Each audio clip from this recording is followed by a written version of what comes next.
अस्सलाम वालेकुम dear student. आज हमने नाइन्थ क्लास की जो केमिस्ट्री की न्यू बुक है, इसका चैप्टर नंबर 6 को आज हमने स्टार्ट करना है। इसका पहला टॉपिक चैप्टर नंबर 6 का क्या नाम है? इसको बेटा हम कहते हैं इक्विलिब्रिया।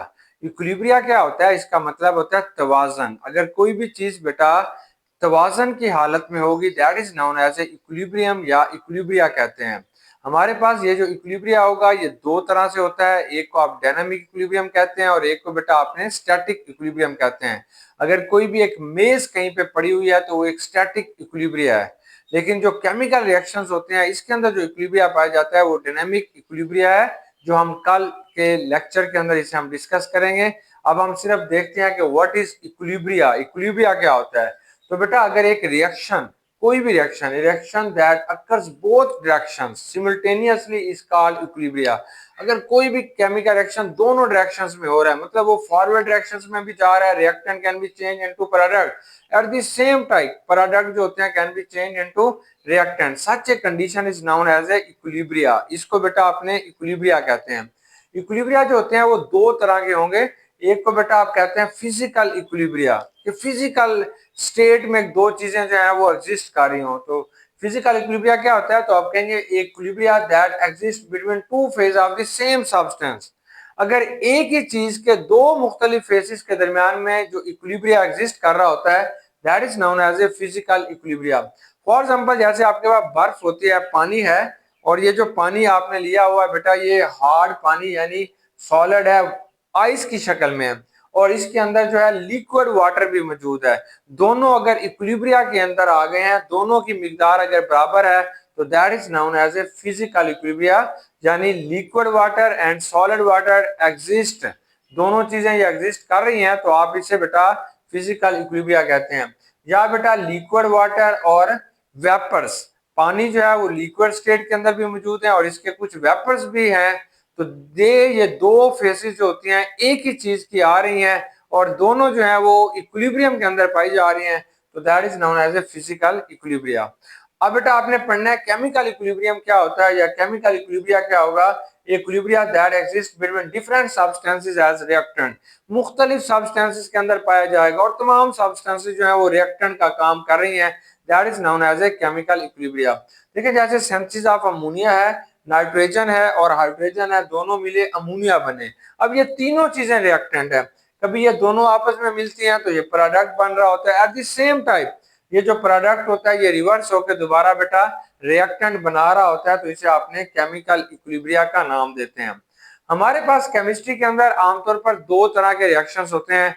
जो पहला रिएक्शन होगा they are known as a irreversible reaction. इर का मतलब है जो वापस नहीं आते, such reactions are known as a irreversible reactions. तो आप कहेंगे reactions in which product do not recombine to form reactant. तो बेटा ऐसे ऐसे रिएक्शंस जिसके अंदर जो प्रोडक्ट होते हैं वो आपस में दोबारा नहीं मिलते ताकि दोबारा रिएक्टेंट बना सकें, such reactions are called irreversible reaction. या बेटा आप इसको यूं भी डिफाइन करते हैं, those reactions which takes place only in forward direction.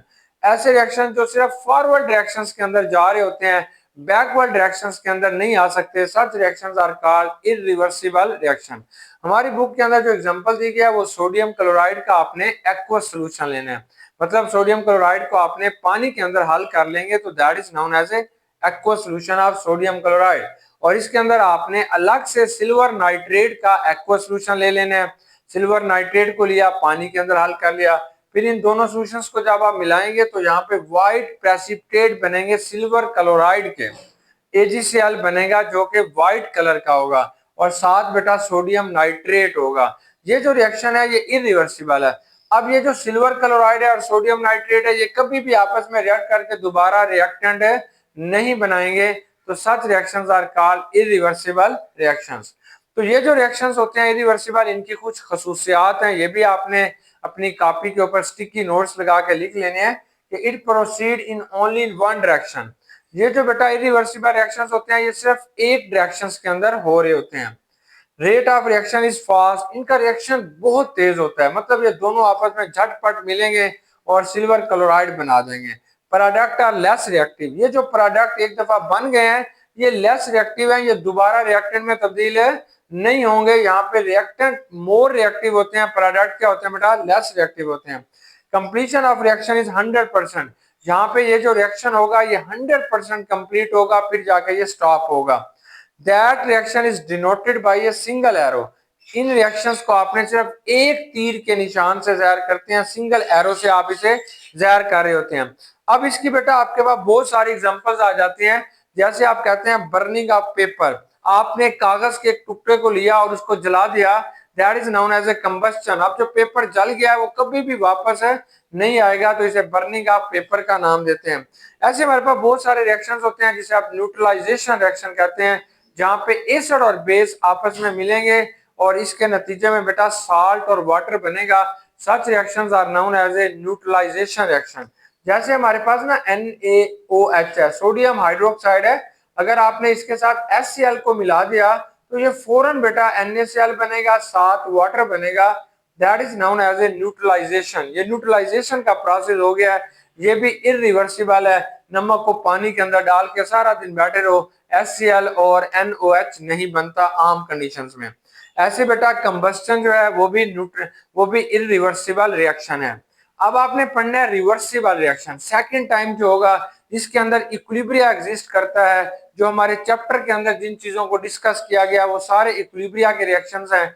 तो आप कहेंगे ऐसे रिएक्शंस बेटा जिसमें रिएक्टेंट आपस में रिएक्ट करेंगे और प्रोडक्ट बनाएंगे, और फिर ये जो प्रोडक्ट होता है ये अपने आप को इंटर डिकम्पोज करेगा, दोबारा रिएक्टेंट बना देगा, यानी दोनों काम एक ही वक्त में हो रहे होते हैं। Such reactions are called reversible. Reverse हो जाना, आगे जाना, पीछे जाना। जैसे गाड़ी को आप रिवर्स करते हैं, आगे भी गाड़ी जा सकती है, पीछे भी आ सकती है। That is known as a reversible reactions. अगर ये रिएक्शन ऐसा काम कर रहे हैं तो आप उसे रिवर्सिबल रिएक्शन कहते हैं। तो कहते हैं बेटा इसकी डेफिनेशन जो हमारी बुक में है, the reactants react to give products. Reactant आपस में रिएक्शन करेंगे, प्रोडक्ट बना देंगे। एंड प्रोडक्ट्स इन टर्न, और ये जो प्रोडक्ट्स होते हैं ये वापसी में क्या करेंगे, react to give back the reactant. ये फिर रिएक्टेंट प्रोडक्ट जो होंगे ये दोबारा बेटा प्रोडक्ट में तब्दील हो जाएंगे। Such reaction is called reversible reaction. Reversible reaction, दोहरे रिएक्शंस बेटा इनको आप नाम देते हैं।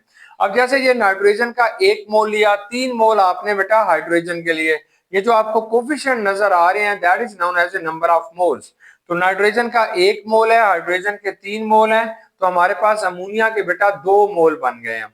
अब ये जो रिएक्शन होगा, these reactions never go to completion. ये कभी, जितना ये दोनों रिएक्टेंट नाइट्रोजन और हाइड्रोजन आपस में मिलकर जितनी अमोनिया बना रहे हैं, जितने ही अमोनिया बन रहे हैं उतनी अमोनिया फिर दोबारा किस में तब्दील हो रही है बेटा, हाइड्रोजन और नाइट्रोजन में। यानी दैट रिएक्शन नेवर कंप्लीट। ये कभी भी रिएक्शन कंप्लीट नहीं होते, बस ये इधर, ये फिर दोबारा बेटा इधर, नेवर गो टू कंप्लीशन, कभी भी कंप्लीशन प्रोसेस की तरफ नहीं जा रहे होते। Reversible reactions move in forward and backward direction. ये रिवर्सिबल रिएक्शंस वो होते हैं जो फॉरवर्ड डायरेक्शंस में भी जा रहे होते हैं, यानी reactant can be change into product at the same time product can be change into reactant, यानी दोनों काम करते रहते हैं। इसलिए बेटा फॉरवर्ड और बैकवर्ड दोनों डायरेक्शंस के अंदर हो रहे हैं। अब ये जो रिएक्शंस होते हैं they are denoted by double headed arrow. Double headed arrow से आप जाहिर करते हैं, जहां पे भी तीर का हेड होता है इसका मतलब है ये चीज इस तरफ जा रही है। ये जो ऊपर वाला तीर है ये आपको बता रहा है कि रिएक्शन फॉरवर्ड डायरेक्शन में जा रहा है। एट द सेम टाइम बेटा ये जो लोअर एरो आपको नजर आ रहा है ये आपको बता रहा है कि रिएक्शन जो है वो बैकवर्ड डायरेक्शन के अंदर भी जा रहा है, दोनों में जा रहा है। रिएक्शन वैसे बज़ाहिर ऐसे लगता है जैसे ये रिएक्शन रुका हुआ है, reaction seems to be stop, reaction रुका हुआ है बट डज नॉट स्टॉप, लेकिन हकीकत में वो रिएक्शन स्टॉप नहीं होता, बस सिमल्टेनियसली दोनों काम ऐसा ऐसा हो रहे होते हैं। अब इन रिएक्शंस की बेटा आप मुख्तलिफ अकसाम पढ़ते हैं या इन रिएक्शंस की मुख्तलिफ एग्जांपल्स को देखते हैं। देखिए पहली जो हमारे पास एग्जांपल आ रही है वो कैल्शियम कार्बोनेट है, चूने का पत्थर है। अगर आप इसे हीट करते हैं तो it can be change into calcium oxide, जिसे हम लाइम कहते हैं, plus carbon dioxide. Carbon dioxide बनता है। अगर ये बेटा एक खुले बर्तन के अंदर आप इस रिएक्शंस को करा रहे हैं, मतलब ये वाला जो रिएक्शन आपने कैरिड आउट किया हुआ है ये एक ओपन जो है वो वेसल है, तो इसमें से जो कार्बन डाइऑक्साइड बनेगी वो उड़ के चलती जाएगी, उड़ के चली जाएगी। तो इस तरीके से ये रिएक्शन कंप्लीट हो जाएगा, मतलब कार्बन डाइऑक्साइड वहां से निकलती गई है तो रिएक्शन फॉरवर्ड रिएक्शन में जाता रहेगा और ये सारे का सारा जो है कंप्लीट होने की कोशिश करेगा। मतलब यही है कि if reaction is carried out in open vessel, अगर आप खुले बर्तन में कर रहे हैं तो कार्बन डाइऑक्साइड जो इस प्रोसेस में बन रही है एस्केप आउट, यहाँ से बच के बाहर निकल रही है, एंड रिएक्शन इज फोर्स, और रिएक्शन को ये मजबूर किया जा रहा है फॉर कंप्लीशन के ये किसी तरीके से अपने आप को कंप्लीट करेगा। अगर यही वाली चीज क्लोज्ड वेसल के अंदर है, यानी आपने बर्तन को बेटा बंद कर दिया है, तो ये क्लोज्ड वेसल हो जाएगा। अब ये जो कैल्शियम कार्बोनेट जो टूटेगा, कैल्शियम ऑक्साइड में कार्बन डाइऑक्साइड बनेगी, कार्बन डाइऑक्साइड फिर दोबारा कैल्शियम ऑक्साइड के साथ रिएक्शन करेगी, क्योंकि ये बाहर तो जा नहीं सकती, और दोबारा it can be change into calcium carbonate, यानी कैल्शियम कार्बोनेट टूटेगी कैल्शियम ऑक्साइड के अंदर, और कार्बन डाइऑक्साइड कैल्शियम ऑक्साइड के साथ मिलकर दोबारा बेटा कैल्शियम कार्बोनेट बना देगी। In case of closed vessel तो रिएक्शन कभी भी कंप्लीट नहीं होगा। अब दूसरी एग्जांपल देखें, हमारे पास एक कॉपर सल्फेट है जिसे हम नीला थोथा कहते हैं। ये ब्लू कलर का एक केमिकल है, एक पॉइजन किस्म का केमिकल है, एक जहर भी होती है। ये कॉपर सल्फेट है बेटा, इसका जो कलर होता है वो नीले रंग का होता है, ब्लू कलर का होता है। इसमें 5 वाटर के मॉलिक्यूल हैं, इसलिए आप इसे कहते हैं कॉपर सल्फेट पेंटाहाइड्रेट, क्योंकि 5 वाटर के मॉलिक्यूल हैं, ये पेंटाहाइड्रेट है। अब जिसके अंदर पानी हो सच कंपाउंड्स आर कॉल्ड हाइड्रेटेड, तो ये हाइड्रेटेड कॉपर सल्फेट है, मतलब इसके अंदर पानी मौजूद है। Due to this reason it is called hydrated copper sulphate. अब बच्चों आप इसे स्ट्रांगली हीट करते हैं, टेस्ट ट्यूब में ले लें और आप इसे अपनी लैब के अंदर हीट करेंगे, तो ये कॉपर सल्फेट के अंदर मौजूद जो पानी होगा वो उड़ जाएगा। अब ये एनहाइड्रस कॉपर सल्फेट बन जाएगा। एनहाइड्रस का मतलब होता है जिसके अंदर पानी बच्चों नहीं होता, आप उसे एनहाइड्रस कहते हैं, तो ये एनहाइड्रस कॉपर सल्फेट बन जाएगा। अब अगर आप इसे थोड़ी, और ये व्हाइट कलर का हो जाएगा, आप देखेंगे कि नीले रंग के कॉपर सल्फेट को आपको गर्म किया आपने, जब सारा पानी उड़ गया तो ये बेटा व्हाइट कलर का कॉपर सल्फेट बन गया, सफेद कलर का, और ये हीटेड जो गरम गरम कॉपर सल्फेट होगा वो व्हाइट कलर का होगा, क्योंकि इसके अंदर 5 वाटर के मॉलिक्यूल थे, 5 के 5 उड़ गए।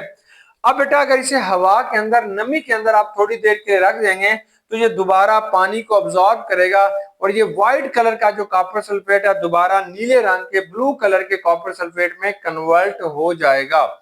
और अगर आप बेटा इसे नॉर्मल कंडीशंस में रखेंगे तो दोनों के दरमियान में एक इक्विलिब्रियम आ जाएगा। अब ये वाला जो आपके पास आ रहा था ये एनहाइड्रस कॉपर सल्फेट है, जब पानी को अब्सॉर्ब किया तो ये हाइड्रेटेड कॉपर सल्फेट बन गया। अब दूसरी एग्जांपल जो आपने लेनी है वो आपके पास है कोबाल्ट क्लोराइड हेक्साहाइड्रेट। ये कोबाल्ट क्लोराइड है, इसके साथ 6 वाटर के मॉलिक्यूल अटैच हैं कोबाल्ट क्लोराइड के साथ, तो बेटा आप इसे हेक्साहाइड्रेट कहते हैं कि 6 वाटर के मॉलिक्यूल इसके साथ अटैच हैं। ये जो हेक्साहाइड्रेट होती है इसका कलर जो होता है वो बेटा पिंक कलर का होगा, पिंक कलर का। अगर आप इसको हीट करते हैं, यानी ये जो हेक्साहाइड्रेट होगा ये जो हमारे पास आ जाता है, इसका कलर जो है वो बेटा पिंक है।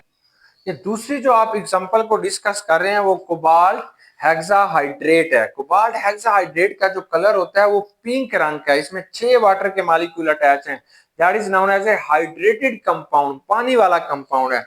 अगर बेटा आप इसे स्ट्रांगली हीट करते हैं, बहुत ज्यादा हीट करते हैं, तो इसका सारे का सारा वाटर का मॉलिक्यूल जो है 6 के 6 वाटर के मॉलिक्यूल उड़ जाएंगे, और ये वाला जो कोबाल्ट क्लोराइड बन जाएगा उसे हम कहेंगे एनहाइड्रेटेड। एनहाइड्रेटेड का मतलब है कि इसके अंदर से आपने पानी को निकाल लिया है, और इसका जो कलर होगा वो बच्चों ब्लू कलर का हो जाएगा, यानी ये नीले रंग का हो जाएगा। नीले रंग का ये आपको जो कंपाउंड मिलेगा इसका कलर नीले रंग का होगा, क्योंकि पानी इसके अंदर से बेटा उड़ गया है। और अगर आप इसे कोबाल्ट क्लोराइड को थोड़ी देर के लिए नमी के अंदर रखेंगे तो दोबारा ये नमी को अब्सॉर्ब करना शुरू कर देगा, और ये जो ब्लू कलर है दोबारा बेटा ये पिंक कलर के अंदर तब्दील होना शुरू हो जाएगा। तो ये एक रिवर्सिबल रिएक्शन है, मतलब ये है कि इसको हीट किया तो ये फॉरवर्ड रिएक्शन में गया, जब आपने इसको नमी दी तो दोबारा बेटा ये किस में आ गया, रिवर्स रिएक्शन में। अब यहाँ पे एक और भी बहुत प्यारा इसका कलर आ जाता है, उसको अब हम डिस्कस कर लेते हैं।